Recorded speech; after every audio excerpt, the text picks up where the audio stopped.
எக்ஸாமுக்கு இன்னும் கொஞ்ச நாள் தான் இருக்குது. எக்ஸாம் டுவர்ட்ஸ் நம்ம நெருங்கிட்டே இருக்கும். ஸோ இந்த டைமில் சீரியஸ் ஆஸ்பிரண்ட் இந்த அட்டெம்ப்டை சீரியஸாக நினச்சிட்டு இருப்பாங்கல்ல, ஸோ இந்த அட்டெம்ப்டை நான் கண்டிப்பாக கிராக் பண்ணியே ஆகணும்னு நினைப்பாங்கல்ல, ஸோ அவங்களுக்கு ஒரு சின்ன மெசேஜ் சொல்லணும்னு தோணுச்சு. அதுக்காக தான் இந்த வீடியோ. ஸோ இந்த வீடியோ ஃபஸ்ட் டைம் பார்க்குறீங்க அப்படின்னா யூபிஎஸ்சி சம்மந்தமாக இருக்கக்கூடிய ஸ்டூடெண்ட் ரெகுலராக பண்ணக்கூடிய மிஸ்டேக்ஸ் அண்ட் நான் பண்ணக்கூடிய மிஸ்டேக்ஸ் அண்ட் டிப்ஸு ஸ்ட்ராட்டஜி எப்படி படிக்கணும், எங்கே படிக்கணும், ஸோ மைண்ட் செட் எப்படி இருக்கணும், ஸோ இந்த மாதிரி நிறைய வீடியோஸ் நான் அப்லோட் பண்ணுவேன். இதெல்லாம் உங்களுக்கு பிடிக்குன்ற பட்சத்தில் சேனலை மறக்காமல் சப்ஸ்கிரைப் பண்ணிக்கோங்க, ரொம்ப யூஸ்ஃபுல்லாக இருக்கும். ஓகே, கண்டென்ட்குள்ளே போவோம். ஸோ இப்போது இந்த வீடியோவில் நான் பேசணும்னு நினச்சது வந்து பார்த்தீங்கன்னா இந்த சிசெட் பேப்பரை பற்றி தான் நான் பேச போகிறேன். பிகாஸ் ரொம்ப ரொம்ப இம்பார்ட்டண்ட், அது டிசைடிங் ஃபேக்டராகவே வந்து இருக்குது. ஜிஎஸ் ஸ்கோர் வந்து பார்த்தீங்கன்னா எங்கேயோ 100+ வந்து வச்சுருப்பாங்க. பட் சிசெட்டில் ஒரு கொஷனில் 0.1 மார்க்கில் எங்கேயாவது மிஸ் பண்ணியிருப்பாங்க, இல்லை ஒரு கொஷின் கரெக்டாக போட்டிருந்தா அவங்க வந்து பார்த்தீங்கன்னா ப்ரிலிம்ஸ் வந்து கிராக் பண்ணியிருப்பாங்க. இதனால் மறுபடியும் ஒரு 1 இயர் வந்து பார்த்தீங்கன்னா இதே அந்த ப்ரிலிம்ஸ் லூப்லேயே சுற்றிட்டு மறுபடியும் வந்து ப்ரிலிம்ஸ் கொடுக்குற மாதிரி வந்திருக்கும். இது எல்லாமே எதுலன்னு வந்து பார்த்தீங்கன்னா இந்த சிசெட் கொஞ்சம் எக்ஸ்ட்ரா கேர் கொடுத்து ஏதாவது ஒரு சில்லி மிஸ்டேக் தான் கண்டிப்பாக பண்ணியிருப்பாங்க. தெரிஞ்ச கொஷனில் ஏதாவது ஒரு கொஷின் வந்து மிஸ்டேக்காக போட்டிருப்பாங்க. அதனால அகெயின் இன்னொரு அட்டெம்ப்ட் வந்து உட்கார்ற மாதிரி வந்து ஆயிரும். இந்த தப்பை தயவு செஞ்சு வந்து பண்ணிடக்கூடாது அப்படிங்கிறதுக்காக தான் இன்னைக்கு இப்போ நம்மளுக்கு ஒரு 20 நாள் ப்ளஸ் வந்து இருக்குது.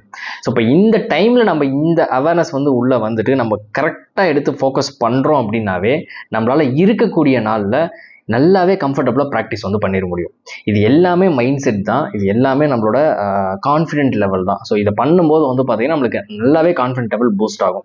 இப்போது நம்ம எடுத்து பார்த்தோம் அப்படின்னா ஈஸி பிக்கிங் வந்து கொஷின்ஸ் வந்து இருக்கும். ஸோ லைக் வந்து பார்த்தீங்கன்னா இப்போ ஆப்டிடியூட்னு எடுக்கிறோம்னா எவ்வளோ டஃபாக கேட்டாலும் ஒரு 10 கொஷின் வந்து ஈஸியாக தொடர மாதிரி தான் வந்து வச்சிருப்பான். அதே மாதிரி ரீசனிங்கில் எடுத்தாலும் ஒரு 10லேருந்து ஒரு 15 கொஷின் நம்மளால் ஈஸியாக போடுற மாதிரி தான் இருக்கும்.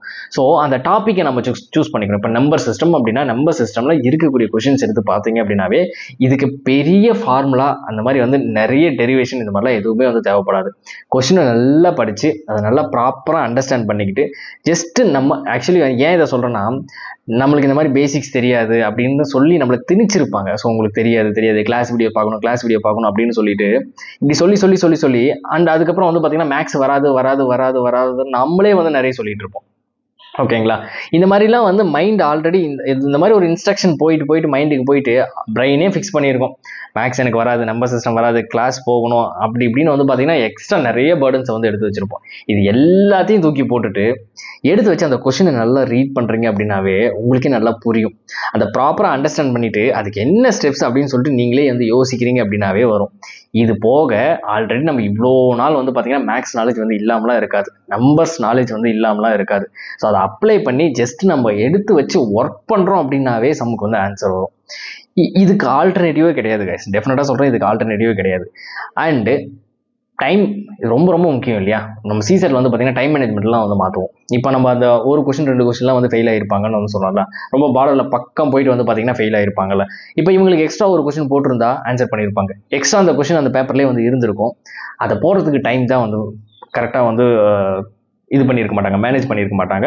ஸோ இப்போ இதுக்கு என்ன பண்ணணும், இந்த டைம் மேனேஜ்மெண்ட்டுக்கு என்ன பண்ணணும் அப்படின்னா ஜஸ்ட் ப்ராக்டிஸ் தான். ஒரு கொஷின் வந்து பார்த்தீங்கன்னா நம்ம நிறைய ப்ராக்டிஸ் வந்து போட்டு பார்க்கும்போது ஸோ அந்த கொஷினை வந்து நம்மளால் ஈஸியாக வந்து ஆன்சர் பண்ணிட முடியும். நம்மளால் வந்து ஆன்சர் பண்ண முடியும். பட் அதை யோசிச்சு ஆன்சர் பண்ணுவோம். ஒரு 2 மினிட்ஸ்லேயோ இல்லை 1 மினிட்ஸ்லேயோ முடிக்க வேண்டிய ஒரு சம 5 மினிட்ஸ் வரைக்கும் போட்டிருப்போம். ஆன்சர் கரெக்டாக தான் வந்து போடுவோம். ஓகேங்களா? ஆன்சர் கரெக்டாக போடுறதை தாண்டி எக்ஸாமினேஷன் ஹாலில் டைம் மேனேஜ்மெண்ட் அப்படிங்கிறது ரொம்ப முக்கியம். ஸோ அந்த டைமுக்குள்ளே வந்து பார்த்தீங்கன்னா முடியும். நம்மளுக்கு எக்ஸாம் 2 மணி நேரம் தான். அந்த 2 மணி நேரத்துக்குள்ளே வந்து பார்த்தீங்கன்னா கட் ஆஃப் கிராக் பண்ணுற அளவுக்கு வந்து பார்த்தீங்கன்னா கொஷின்ஸ் வந்து உள்ளே போடணும். ஸோ அப்போது இப்போ இருக்கிற நாளில் ஆல்ரெடி நீங்கள் படிச்சிருக்கிறத சம்ஸ் வந்து பார்த்தீங்கன்னா எல்லா சாப்டர்ஸ்லையும் ஓரளவுக்கு வந்து நாலேஜ் வந்துருக்கும். ஸோ எடுத்து வச்சு ப்ராக்டிஸ் மட்டும் வந்து பண்ணுங்கள். பெஸ்ட்டு சோர்ஸ்னு வந்து சொல்லணும்னா இப்போ நான் முதல்ல வந்து பார்த்தீங்கன்னா ஒரு PDF வந்து விட்டுருப்பாங்க. ஸோ அதில் எல்லாமே தெளிவாக வந்து பார்த்தீங்கன்னா செக்ரிகேட் பண்ணி வச்சுருப்பாங்க. அதை எடுத்து வச்சுக்கிட்டு நீங்கள் ஜஸ்ட் சால்வ் பண்ணுறீங்க அப்படின்னாலே ஸோ ரொம்ப மோர் தென் எனஃப் கைஸ். பட் ப்ராக்டிஸை மட்டும் விட்டுறாதீங்க. ஜஸ்ட் நம்ம கண்ணிலே வந்து பார்த்துட்டு போயிட்டோம், ஸோ அதை வந்து நம்ம போட்டுருவோம் அப்படின்னு வந்து நினச்சிங்கன்னா ஸோ அங்கே எக்ஸாம் ஆகல அது ஒர்க் அவுட்டே ஆகாது. ஸோ அப்போ ப்ராக்டிஸ் ரொம்ப ரொம்ப முக்கியம். அண்ட் கான்ஃபிடென்ட் நீங்கள் எடுத்து வச்சு நம்ம ஈஸி பிக்கிங் கொஷின்ஸை வந்து தப்பு இல்லாமல் போடுறீங்க அப்படின்னாவே அடிஷன் சப்ராக்ஷன் நம்ம ஆப்டிடியூடில் மேக்ஸிமம் வந்து அடிஷன் சப்ராக்ஷன் தான் வந்து மிஸ்டேக் வந்து பண்ணிடுவோம்.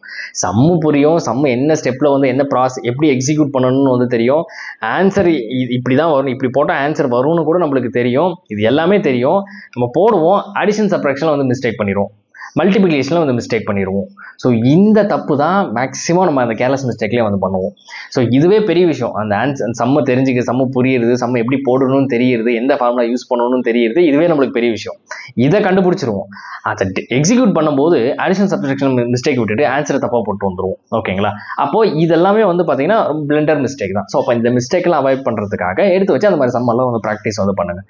ஸோ இந்த மாதிரி பண்ணோம் அப்படின்னாவே அந்த கேர்லெஸ் மிஸ்டேக்குங்கிறது நம்மளுக்கு குறைஞ்சிரும். எக்ஸாமில் அந்த 1 மார்க் 2 மார்க்கில் போகிறது இதெல்லாம் வந்து மிஸ்ஸே ஆகாது. இதுதான் நான் இந்த வீடியோவில் வந்து ஷேர் பண்ண நினச்சது. அண்ட் இன்னொரு விஷயம் காம்ப்ரிகென்ஷனுங்கிறது இட்ஸ் ஆல் அபவுட் ப்ராக்டிஸ் தான். ஸோ அது எப்படி சால்வ் பண்ணணும்னு சொல்லிட்டு நான் ஆல்ரெடி ஒரு வீடியோவே வந்து போட்டிருக்கேன். எடுத்து வச்சு லாஸ்ட் ஒரு ப்ரீவியஸ் இயர் 10 வருஷம் கொஸ்டின் எடுத்து வச்சுக்கு நீங்கள் அதை நல்லா சால்வ் பண்ணுறீங்க அப்படின்னாலே உங்களுக்கு ஈஸியாக கம்ஃபர்டபுளாக வந்துடும். ஸோ மறக்காமல் எடுத்து வச்சு ப்ராக்டிஸ் பண்ணுங்கள். ஸோ ஜிஎஸ் நம்ம எப்படி வேணும்னாலும் வந்து போட்டுடலாம் கைஸ். 4 ஆப்ஷன் வந்து இருக்கும். எலிமினேஷன் டெக்னிக் அங்கே வந்து பார்த்தீங்கன்னா ஒர்க் அவுட் ஆகும். ஒரு எங்கேயோ படித்த மாதிரி ஞாபகம் இருக்கும். ஸோ இந்த ஸ்டேட்மெண்ட் வராது அப்படின்னு சொல்லிட்டு நம்மளால எஜுகேஷனல் கெஸ் வந்து பார்த்தீங்கன்னா அங்கே எடுக்க முடியும். But when comes to CSAT இந்த மாதிரி ஆப்ஷன்ஸ் எதுவுமே நம்மளுக்கு கிடையாது. ஸோ ஆன்சர் கரெக்டாக தெரிஞ்சால் மட்டும்தான் அதில் வந்து நம்ம போட முடியும். இங்கே எஜுகேஷன் கெஸ் எடுக்கிறது, ஸோ எலிமினேட் பண்ணுறது இதெல்லாம் ஒர்க் அவுட் ஆகாது. ஓகேங்களா? ஸோ அதனால் நம்ம படித்து எவ்வளோ படிக்கிறோம், அதை எப்படி எக்ஸிக்யூட் பண்ணுறோம், எந்த அளவுக்கு ப்ராக்டிஸ் பண்ணுறோம், எந்த அளவுக்கு அங்கே டைம் மேனேஜ்மெண்ட் பண்ணுறோம், இதை பேஸ் பண்ணி தான் CSAT பேப்பர் இருக்க போகுது. ஸோ அப்போ ஆப்வியஸாக இது எல்லாமே இது நம்மளுக்கு இப்போவே தெரிஞ்சிருச்சு அப்படின்னா எடுத்து வச்சு நம்ம ப்ராக்டிஸ் பண்ணுறோம் அப்படின்னாவே அது ஈஸியாக நம்மளால் ஓவர் கம் பண்ணிக்க முடியும். அந்த பேப்பரும் ஈஸியாக நம்மளால் வந்து கிராக் பண்ண முடியும். ஸோ இந்த மாதிரி வேறு ஏதாவது டவுட்ஸ் இருந்துச்சு அப்படின்னாலும் கீழே கமெண்ட்டில் மென்ஷன் பண்ணுங்கள். ஸோ இந்த வீடியோ உங்களுக்கு புரிஞ்சிருக்கும்னு நம்புகிறேன். ஸோ கான்ஃபிடென்ட்டாக படிங்க. ஸோ இந்த எக்ஸாம் உங்களுக்கான எக்ஸாமாக அமையும்.